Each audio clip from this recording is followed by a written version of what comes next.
middle here, we got Matt Thorup.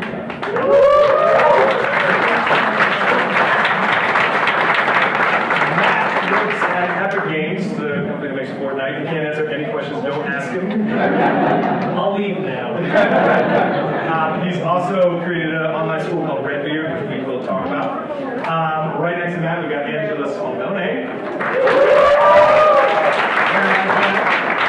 Angela's worked on Smurfs 3, Despicable 2, Lorax 1, The Little Prince, Hotel Transylvania 2, or H2, Hotel 2, Hotel T 2. I'm working on it. And Justin Goby Fields, all the way on the far side, all the way small room, but we got good vibes.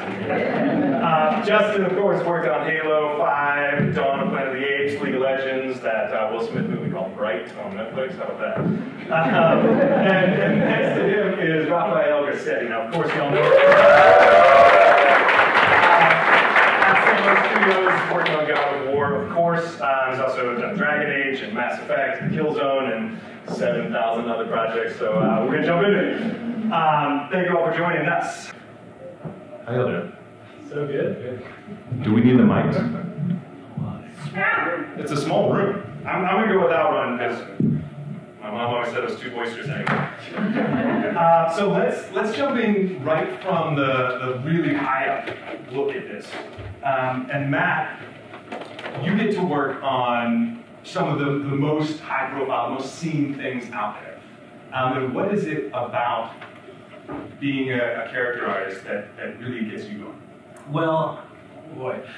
So what's been really fun, because before Epic I was at Disney Interactive, also working on Disney Infinity, working on Marvel and Star Wars properties and Disney properties, and worked on the Fortnite properties. So mainly the thing that really intrigues me and inspires me is the idea that I am a part of a story that's bigger than me, being a contributor to something that people will have a part of their lives and remember for years and years, something that's so deep inside someone, and to be a small part of that, a very, very tiny little part of that, I think is extremely inspiring. And it's a reason why I'm still kind of in a studio, because I like being a part of that story to people. I love that. I feel like being part of something bigger than yourself is the highest level of happiness. Oh yeah, for sure. What a cool position you all are in to find yourself to do that and be true. So Angie, let's go back to the beginning. What was it? How did you were a sculptor first, right? And then how did you find your way into movie business? Hi everyone. So it was pretty linear in the sense that I understood that I wanted to be into animation. I realized that I had a talent for sculpting in particular. So I looked for an animation school. And as I am Italian originally, I just went to the animation school in Italy in Turin, so I started there. And after that, I went to Paris because I got into Goby, that's school and after that, I started my career in Paris, working for different studios. I met my mentor there, Mike Befeo, and that was a crucial meeting for me because amateurs always the nice thing to have when you are an artist. Yeah, so after that I started working on big movies and productions and having my skills and my experience. Super cool. Did y'all all have mentors along the way? Oh, absolutely. Yeah, super huge part of it. Jessica, can you talk a little bit about how you found your first mentor? So I started out, you guys hear me? Yeah, okay. I started out doing a lot of graphic design early on, mostly website stuff. And then I graduated and the market just fell out for that. You know what I mean? I think I went from 1 month I could charge almost $10K to do a website because it was a 3-month process, and that was it, and then the next month I couldn't get $400 for a website, and it was just the change just happened so rapidly that I didn't know what else to do, and I just spent all that money. So I gave up. I gave up for about 8 or 9 years. I didn't do anything creative. Stopped drawing, and I was a pizza delivery guy for a very long time. But I decided to give it one more try, and I ended up going to the Noman School of Visual Effects for about a year. I unfortunately couldn't continue to go there for the full term, but I was there and I studied under Jared Morantz, who's, if you guys know anything with Marvel or anything popular in the last decade, he's pretty much been on it. And I worked really hard in that class, and he noticed, and he found out that that was my last class. Like I was going to have to go back to pizza delivery and just like kind of stay in LA and try and make things work. And I remember very distinctly that he was listening to me tell him that, and at the very end of it, he was like, I don't think you're going to have time because your internship starts Monday.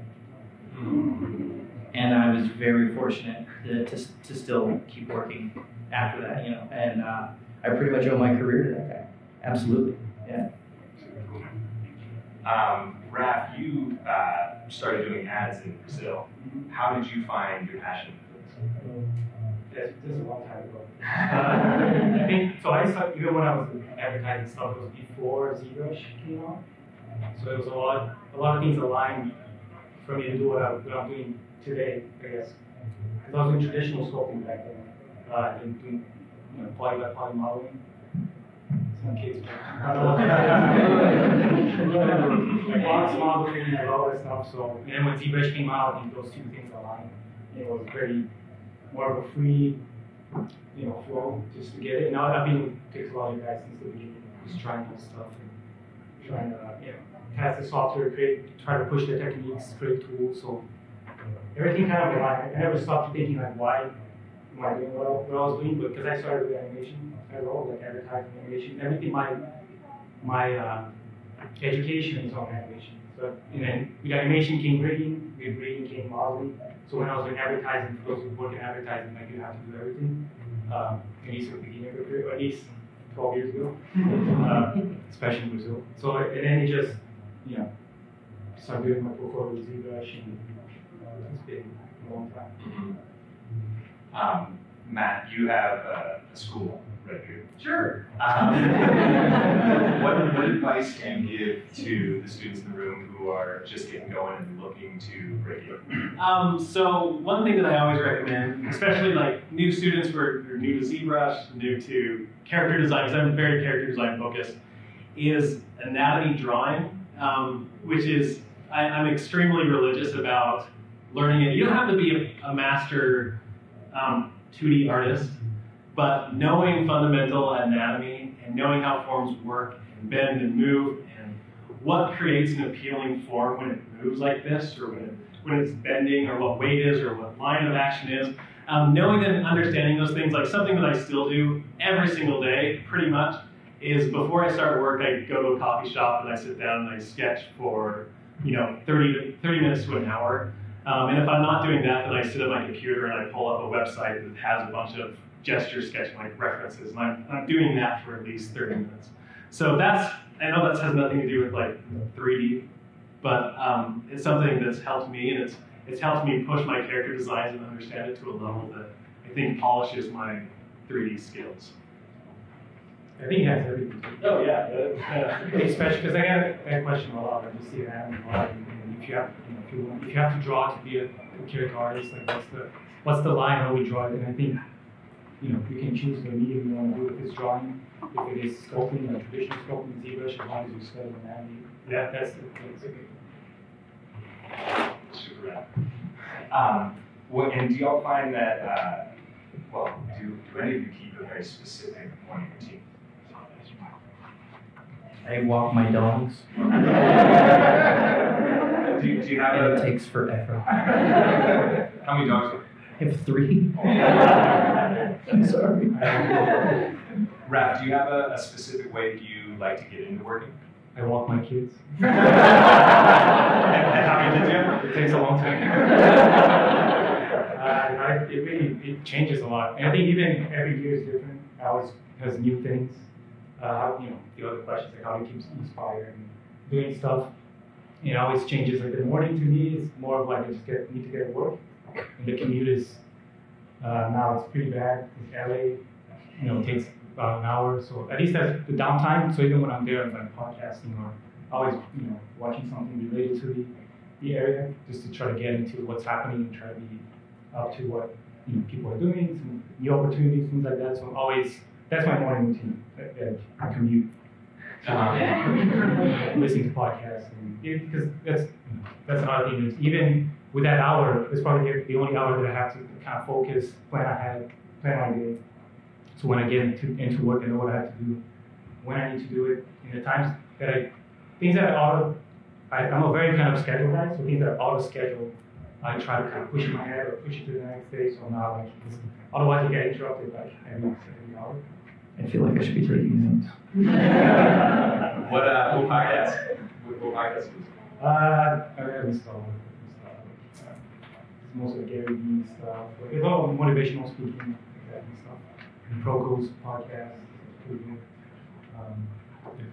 Do you guys all listen to the podcast from your reviews? Yeah. And yeah. Do you listen to music all the time?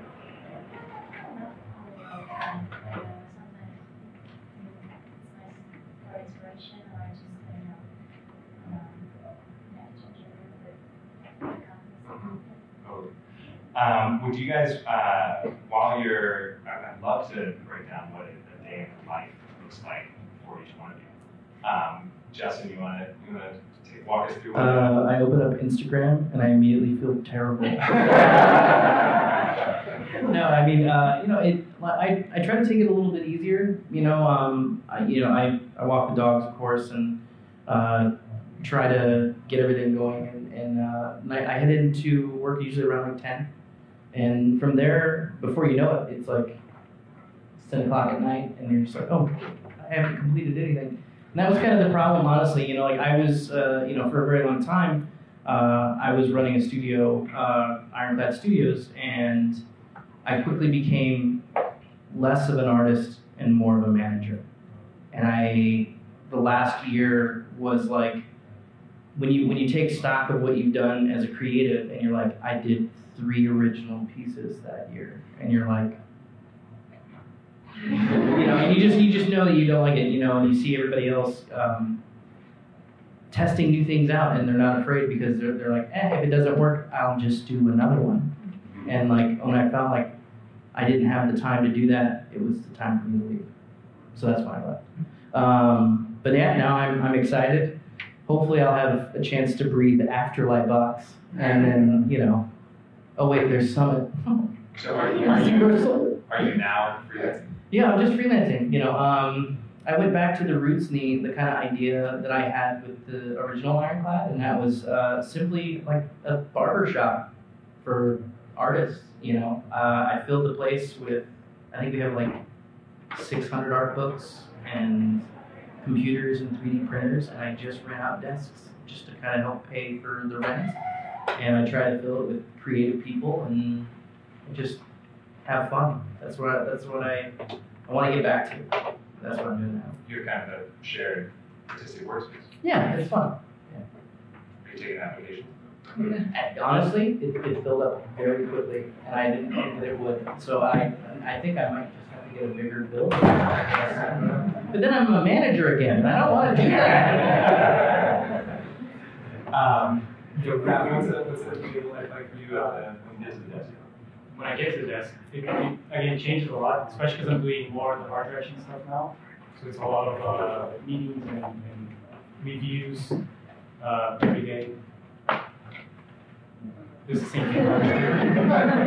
Talking about the edit. That's why part of the reason why I'm putting all the personal stuff is, one of the reasons that usually you cannot show professional work. It goes in waves, like 2-3 years. They can actually put out stuff. So that always bothers me, like from the beginning, especially coming from, I'm from Brazil, from outside of the U.S. When you have to build a portfolio to being able to come here, like that was always to me as something to have a goal. So when I got into the industry and you can't really show the work, and it kind of lost that kind of magic to me. So I put out a lot of personal stuff. But the day-to-day is like in meetings. I I have no meetings Thursdays, so that's usually when I put down some work. And I'm not into meetings, reviews and stuff, because that's the thing. Like I was being pulled into, because I'm there to serve the team, so I'm always getting pulled into review stuff. I'm blocking certain things, so it's like just meetings and then.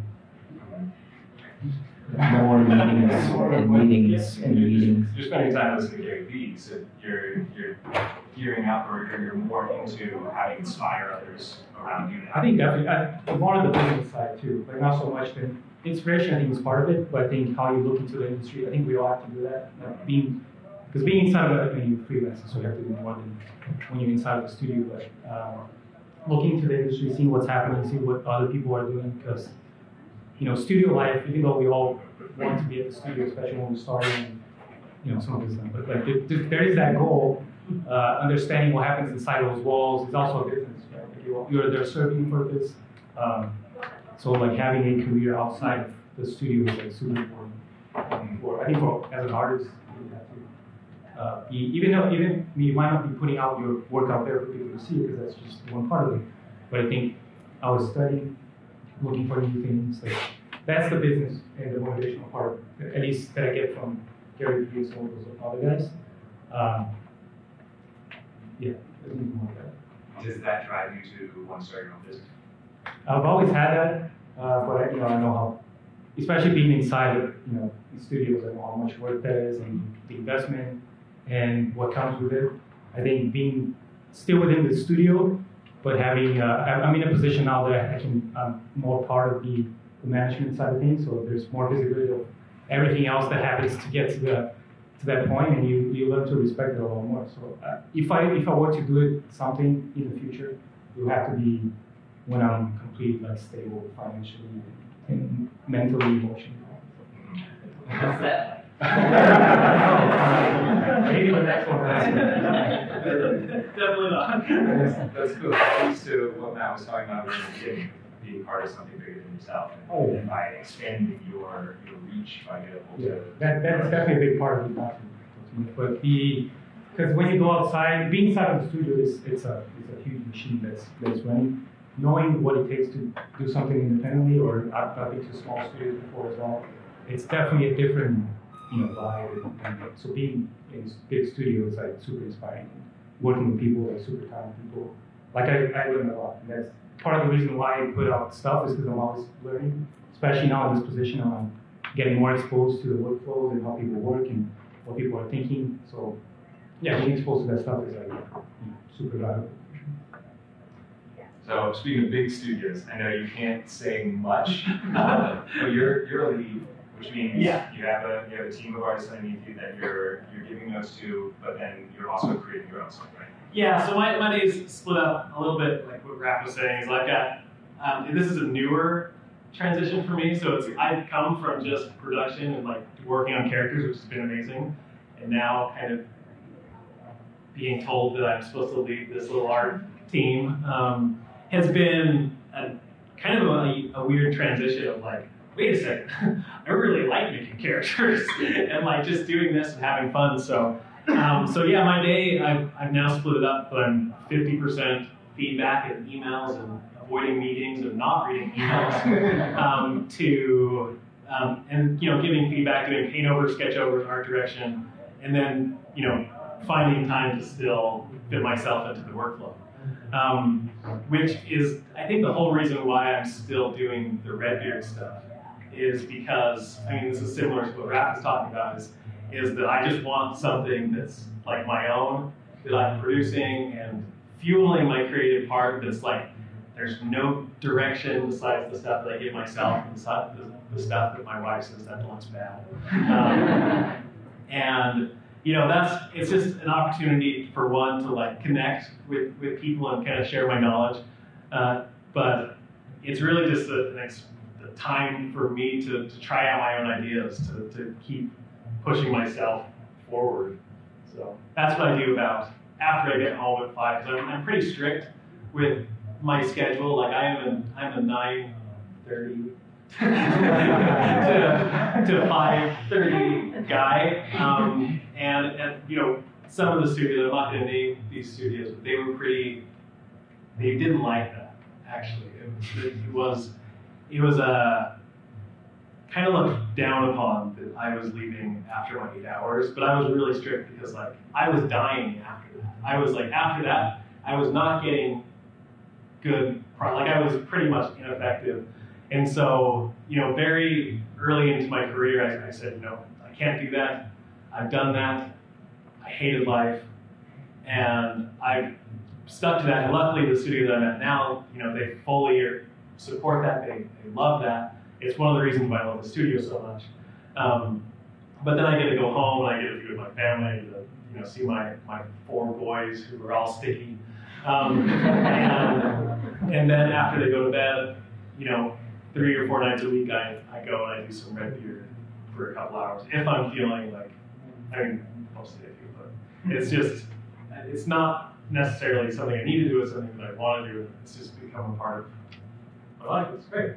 Can you briefly tell us just a little bit about red beard? Oh, no. So what red beard is, it's very geared towards character design and character creation, not just like the how you make a character in 3D. They're all ZBrush based, but it's more like the thought process that goes into your character, so you get something a little bit more appealing. And like the appeal term is more not like what makes something look pretty, but like how does someone connect with your character design? Like that's the appeal. Like you can make an old ugly grandma or grandpa, and you find like, oh my gosh, like Coco. Coco is one of the most beautiful character designs of all time. It's this scrunchy old lady, but like I know that, like I've seen her, and like I connect with that in a deeper meaning. It's like that's the stuff that I'm trying to teach in the red beard. Like how do you get to the underlying details of a character design? So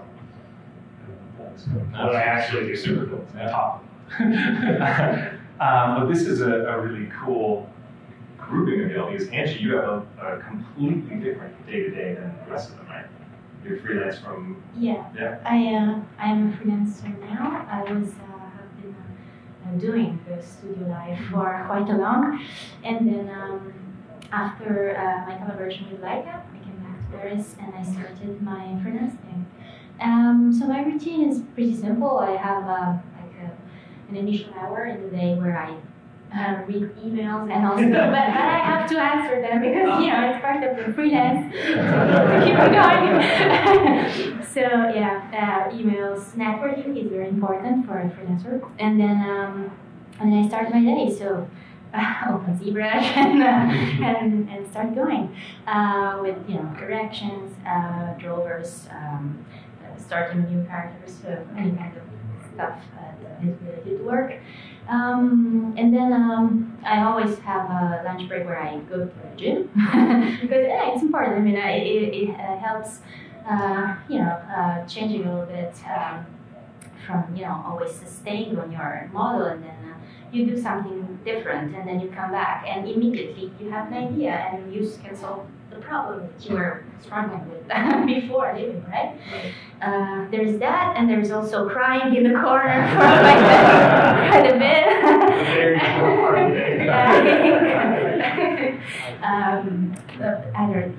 Joking aside, and after and then there's the afternoon, and you go back and you start with what you're doing. As I'm staying in Paris right now, I always have my Skype calls, usually set in the afternoon. So that is also a crucial moment when you can have an exchange with art directors or directors, people you're working with actually, and you touch base with them. You know what they think about your work, if you're going in the right direction. There is always a big part that is solved with the drawers, so you just receive the material and look actually, because it's a very visual job. That's what we're doing. But that's pretty much it. You mentioned networking being so important as a freelancer. What are some of the things that you focus on there in a regular week? there are some studios that I'd like to work with, inspiring people. So sometimes, according to what's going on in the business, you just get in touch with someone and you just send your email or you just send your demo reel and say, hey, hi, I exist. Do you want to work with me? I've got this. I think that you're working with me. Like it could be a great match. Things like that. It can be like a spontaneous application for something, or mostly people come to me like I receive emails and production are like, hi, we needed a character for yesterday, so would you like to work in it? Yes, things like that. So networking is it's pretty important for freelancers. I want to testify to like how important some of that is. Like I contribute the job I have now to 8 years ago at when I was working at my first garage studio. There was a big company like it's called Chair, like Epic and Chair, the same company. There was this big chair party, and I met the art director. And this was like my first 5 months into ever having been being paid for 3D art. And I said, I would love to work for you. What do I need to do? And he emailed me a checklist of like, you need this much years of experience, you need this in your portfolio, you need this level of qualifications. And the day that I got my final, last promotion at Disney, I emailed this guy and I said, hey, I just did this. and then so that 5 years ago, that contact that I made resulted in this job that I have today. So. Yeah, for us, with my business partner, we were friends for 7 years. We worked together on a job and then just kept in touch. And 7 years later, found what we wanted to do together. Do you guys have that? Have you had someone in your very early on, even a decade ago, that you're always wanted to work with, and now you're getting to do something? Next question. No, I mean, there are tons of people, especially in the game industry, where there's a lot of contract work when people, a lot of people come in, working like Banks Boutté, which is, amazing. People like that is awesome. But I agree on the networking side, because even at the studio, doing a lot of hiring, it's very hard to find people these days. Like even when you go to ArtStation, first is just finding someone who fits all the checkbox of is this person local? Is the work, if not, is the work good enough so we can replicate the person? Is the contract, can we actually take contract right now? So it's just so many check marks. So when you know someone that knows that you're available, or someone, it's usually that's how we hire. It's I know someone that's doing this, or maybe this person's not happy. So even when you are at the studio, you still want to do networking so people understand your situation. Maybe there's a better opportunity somewhere else, even though you're happy, financially or better project. So that part is super important, and I still do to this day, and everybody that we hire usually is because there is some networking happening. And like Matt was saying, going to parties, talking to people.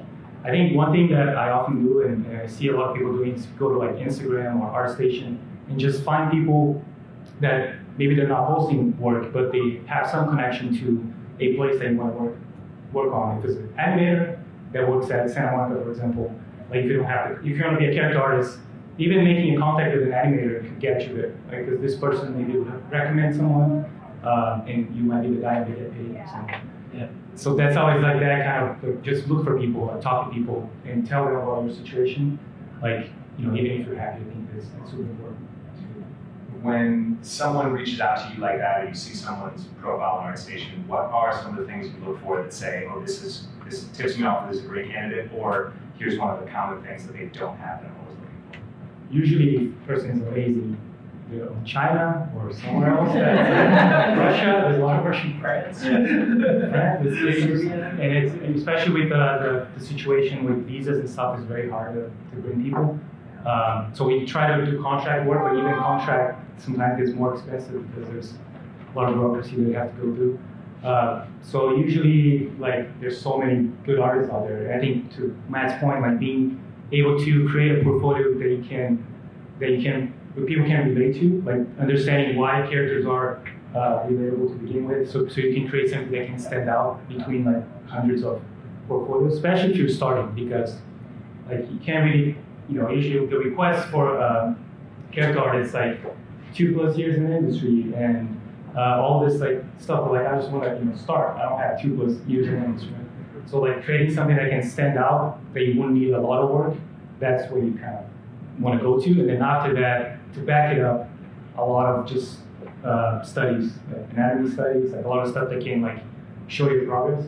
Usually when you see those things, when you see like some key pieces that are strong and a lot of stuff to like help elevate that shows your progress, like usually you can relate to, because one of the things that we look for when hiring is someone who's passionate about what they're doing. And that's the stuff that shows like, oh, this person is putting in the time. Maybe it's not there, but if you put him on this environment, he's gonna, he or she is gonna grow and become what we need. So like it's just everything is as a baggage. Like, and it's hard to show that on our station. I'll tell you that. But usually if you have a blog or something that can point you to like a more personal, intimate thing like Instagram, and then people can start relating and invest on the person. Yeah, don't be afraid to share your stuff. That's the biggest, and we all go through it. We all do it, and it's the worst thing you could ever do. We're not in an era anymore where someone's going to discover the next Beatles, right? You're not going to get discovered unless you put yourself out there, and that means every venue possible. You know what I mean? Like, there's the big ones. There's ArtStation, there's Instagram, and there's Facebook. But if you don't share, we won't find you. There's just so much coming in, and not all of it is good. But at least those, the people that are trying, they're going to get in there before you, even if they're not as good as you. So stop that. How many of you guys are scared to post stuff sometimes? Yeah, imposter syndrome sucks, doesn't it? I suffer from it greatly. So yeah, I mean, it's just one of those things you gotta get over it. Do something, move on to the next one. One of the best lessons that I ever learned was at Noman, and I think it was like Mark Gabbana, and he's you haven't seen any of the Matrix movies. He was doing those with marker. You know what I mean? Just amazing. But anyways, I remember he came to our class and he was asked us, how many of you guys want to be concept artists? And like a lot of us raised our hands. He's like, cool, you got an hour to sketch and show me what you got. And we all did really, he was just like, you know what I mean? And then, we put it all up there and it was time, and he took the pile and just ripped them all in half. And he was like, get used to it. And I was like, damn, you could have just told us that. But it's something that you have to learn. You have to be able to just be like, okay, well, that one failed. Who cares? Right? And we all struggle with it. I still struggle with it. So, yeah, get over that. Easy, right? Shut up, cousin. Matt, did you want to add that? No, that was great. No, I think the only thing that I would say is that I recommend treating your art stations as kind of like your portfolios, to not muddy it with half-finished projects, or when we love to hire people, we're not really looking, or at least for me on the character side, I'm not looking for someone with a beautiful finished render. I just want finished, something that shows you understand form and balance and basic character design stuff. But it's nice that I can refer to Instagram to see more. But I don't want to see your whole 2-minute sketch or whatever. I don't want to see 50 things on Instagram, on your art station. I want to see 3 things.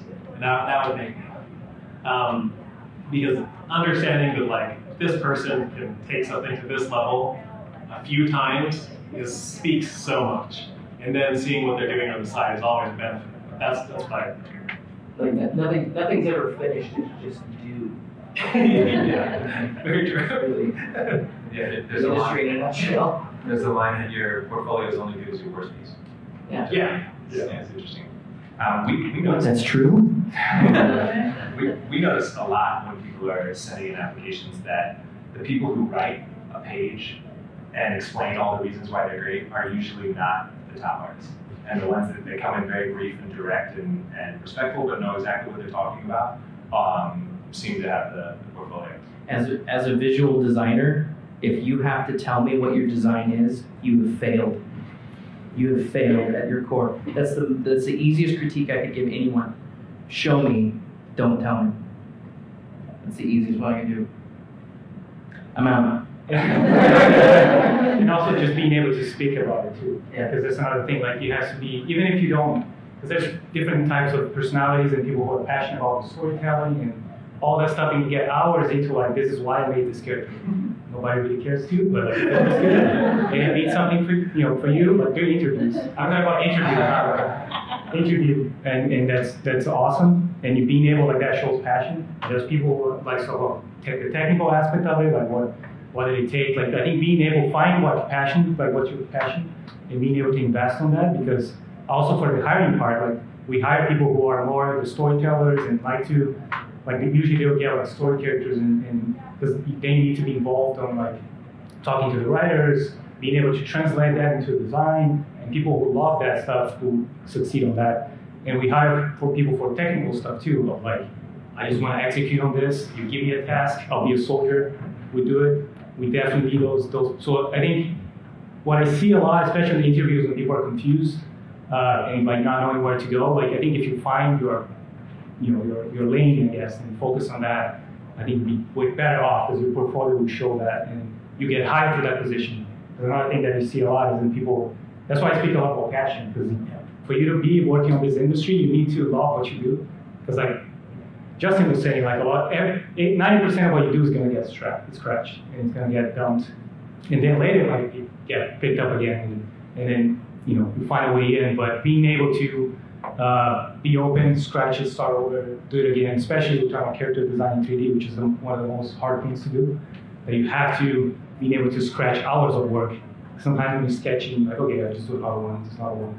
But in 3D, it takes time.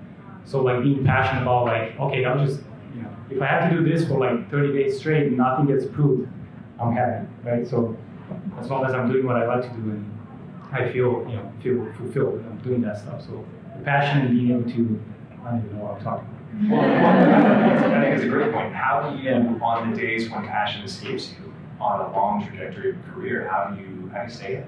Caffeine. That's great. A sideshow addiction. I gotta make money. That's a serious question. How do you guys, when passion leaves you, what do you do about that? No. Go for it. No, I'll be really quick. I think to me it's just forcing myself, and I've been learning this throughout my career, forcing myself to start, because I think that's the hardest part. Once you start, and again, it goes back to the passion. Once I'm doing it, I can spend days and hours and days just trying to finish it. And I get a little compulsive to get it done. So it's hard for me to stop when I start. But then after, I think the starting part is the hardest. So after the hardest part, when I'm done, I usually take a break, kind of get, go watch movies, get inspired again, and then force me to start something else. So I think that cycle, at least for me, always works. I think for me, the goal to like staying passionate is just not being complacent. Like I don't think I've ever gotten to a point where I felt like, oh yeah, I'm good. This is it. This is like, I'm still doing like other people's tutorials and learning different softwares, and the idea that there's a level that you get to and then you're done, I don't think exists. So to be okay to like where you are and still push yourself, I think that's probably the passion that you'll continue to have, because you'll never get to that plateau, right? You'll just keep trying to get. I mean, like how many times a week do I harass you, Ralph? Too many. I was like, how did you do that? Where do you find the time? Meanwhile, I'm just like Netflix. I think that's such a valuable frame that you just expressed, Matt, that the idea of getting to the end of something is not really the point. The idea is to play the game. You don't have to find a whistle and have a win. You want to get in. You want to get past the blank page and step on and do it in every way that you can. Have you guys dealt with burnout? Oh yeah. What's that like for you, Justin? For me it was like I had manager burnout, and then a lack of creativity. And I'm still going through it. I'm still trying to work my way out of it, and I'm trying to do more and more work.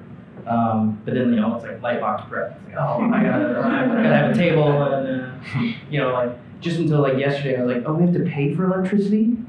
I was like, oh, I better call somebody. Like I didn't know. Everybody's learning constantly. Even these guys, like you see out here on these tables, they're still learning stuff every day. I think that learning and trying new things out is the key to burnout. I had a pipeline and I'm ready to throw it all away and try something else completely. Super fascinated with the 3D printing tech now. Like, never occurred to me, and now it's literally all I can think about. It's all I want to do. You have to have the passion, and for a little bit, and I think everybody in this room and a lot of artists, can attest to, like, there's that dopamine when someone likes your art. You start seeing, you're like, oh, this one only got like 200 likes. Or, oh, this one got 5, and it's terrible. I don't understand what's going on. And you get caught up in that, and that's so dangerous. So dangerous. I was in it for a very long time. I didn't understand why, and I didn't know why I was doing that. And utterly, you just got to realize it doesn't matter. It doesn't matter at all. So try not, don't fall into it. Yeah, it's nice. Please like my things. No, I'm just kidding. There's a lot of things, a lot of traps out there, and even just going on the internet while you're in the middle of a piece can ruin that piece. Because you can go, oh, well, artist A is doing something similar, I'm just not going to do this now. Right. You know what I mean? Or, oh, somebody else has already done it. Or do it anyways. Who cares? If you're not doing art for you, you failed. Yeah. Negative. And about the burnout and when the passion goes away, I experienced that sometimes, most of the time, those two things are related to lack of energy, so a physical condition that is close to tiredness, basically. So physical or mental. So as an artist, the main thing and the most important thing that you can do is always manage your schedule and work in order to stay alive somehow. That is the point. No, but joking aside, it's always a matter of balance in anything that you do, and you develop skills as an artist that can make you keep going even if you're not particularly inspired about things, because 365 days per year, you can't be inspired every single minute, every single day. Or some projects are less inspiring than others. There's that too. So you just learn, as Rafael was saying, you just start with work, and the passion and interest comes along. So yeah, it's just a matter of managing yourself first as a human being. So it's important actually to have a correct regular sleep cycle, or you go to the gym, like keep fit, and because you're working 8 hours per day on a computer, even more sometimes. So there is that technical, physical part that needs to be taken care of, and also mentally you have to freshen up things and stay inspired as much as you can. But when you come to just focus on your skills, what you know how to do it, and you just do it. Yeah. We're super close on time, so cook up y'all's questions. But before we get there, do one of y'all have a really risky move that you pulled in your career that paid off for you? Something that, yeah. So I like Justin, I was a graphic designer. I was getting to like senior graphic designer, and I always wanted to do 3D, but basically way back when I went to school, I sat down on the first day and I said, we're not going to teach you 3D for the first. You're not going to get into any 3D program for the first year and a half. And so I left. I quit college. And then I went and I taught myself graphic design, became a graphic designer. And then this school in Seattle that was teaching 3D, just like crash course, 9 to 5, Monday through Friday. But it meant that I had to leave my full-time job. I had to leave my wife, who we had just bought our first house, and lose all income on my side, and then go to the school to who knows what's going to happen, and come back to Utah, the game capital of. And so I left, and my wife was really supportive, and then halfway through we were expecting our first child, and so it was even more pressure. And so, but coming back, I had pretty much like I needed to get a job at one of these 5 studios right away. And so I after the 9 months, I came back and I basically lived in my office and finished my portfolio to a spot that I could get my first job, and it turned out okay. Yes, I got one. I bribed them with donuts, but it worked. Amazing how that leverage that you put on yourself forced you to take your action. Oh yeah, it was real. Did you? Yeah, I mean, like for me, it was. I had not done anything creative for like 8 years, and I did not want to. I didn't have any passion, and I used to be all about it. So for me, the risk that paid off was throwing everything to the wind, putting my 2 dogs at the time in a U-Haul, and coming out here. I rented a place from U-Haul on the drive out here without even looking at it. That was insane. But it worked out, it really did. And I even went down to, I remember being, at my last class or my last term at Noman, and I had nothing left in my apartment because I sold all my video games. I had a mattress, computer, my dogs. That's all I had. And, I don't recommend you do that, but I'm very thankful that I did. I've been very lucky to work with a lot of amazing people. And meet even greater ones, and my art heroes know who I am, and I know who they are, and that's one of the greatest feelings I've ever had in my entire life. So I wouldn't trade it for anything, even though there's slow times and bad times, and it's still worth it. It's still worth it. My last question: what's the hardest lesson you had to learn that you had to learn? Something you needed that was really painful. Same answer. Well, I think to answer that and the other one too is I think it's all gamble. Because even if some people might gamble more than others, but everything, like you go to a game studio, make that decision, it's still gambling like 5 years of your career on something that may or may not come out. So I think that's why we're all here, and it shows everybody that's in the floor. It's their own personal life that they're showing. So I think even investing outside, even if we all have amazing jobs, that's why we're all here, because we're doing stuff on the side, our own passionate work. So I think it's all a big gamble. Like I've been lucky enough that all the things that I've gambled kind of worked out, but it could be the other way. But as long as I was working on my own stuff, I knew that I was going to get to what I wanted to be. So I think that's kind of the hardest thing that I learned from the beginning, is that to put in the time after work. Even if I'm not to a place that I want to be at, I was always putting in the time. And gambling too, like leaving the advertising, which is good money, to go to like toy production, which is not, depending on the company, but not the greatest at the time. And then doing the gambling to go to games, which was better pay and better career path. So it's all, we learn all the lessons as we go. It's like learning the job. And that's another important thing to touch on is like, do you take a low-paying, underpaying job, or do you do something for yourself? The answer is you always do it for yourself. Because the other way does nothing but hurt the industry. It's just not worth it. Do you want to do an album cover for $25, or do you want to make something that could get you a job at Blizzard?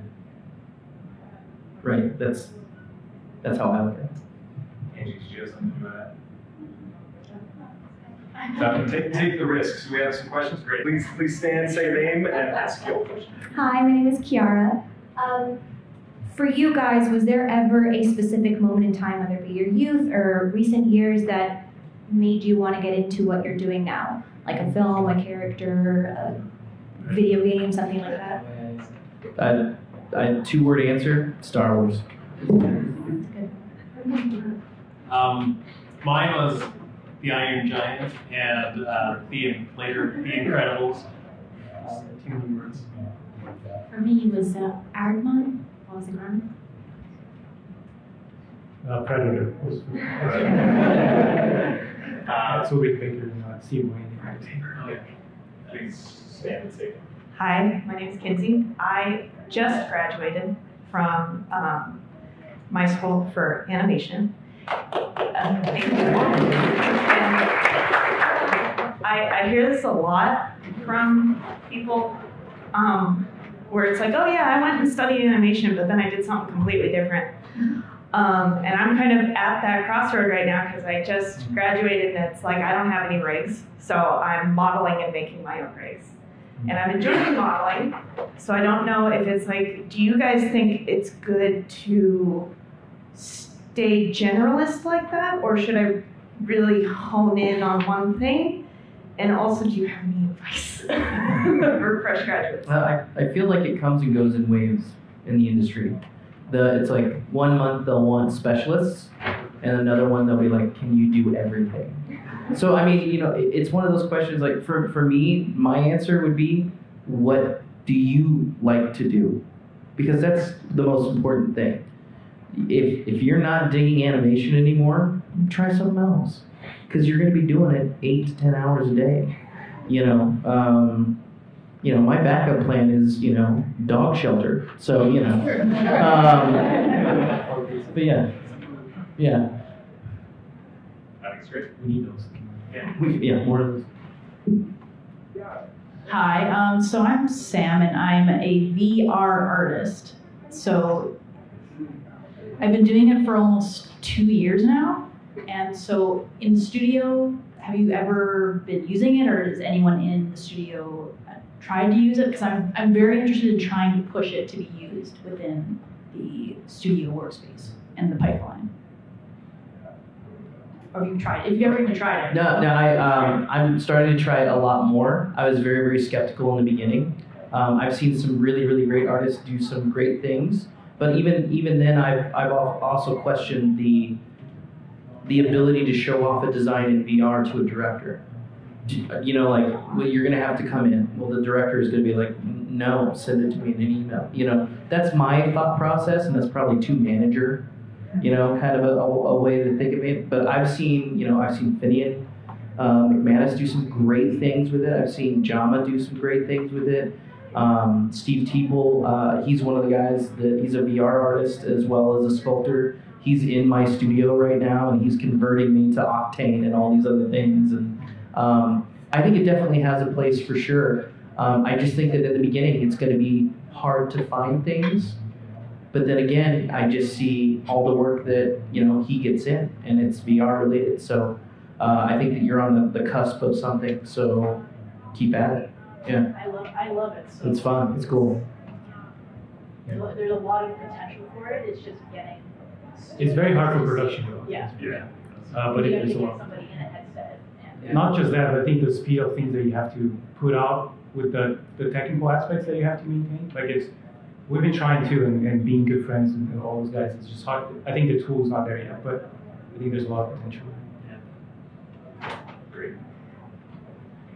Also pretty boisterous, so I feel like I don't really need this. I'm also here. So I have a question for you guys on the process when you were starting out as a character artist. Aside from tutorials, did you ever feel like you were looking over your shoulder, looking at how other people approached, whether it was shoots, modeling, just certain things in ZBrush that you were looking for a better way?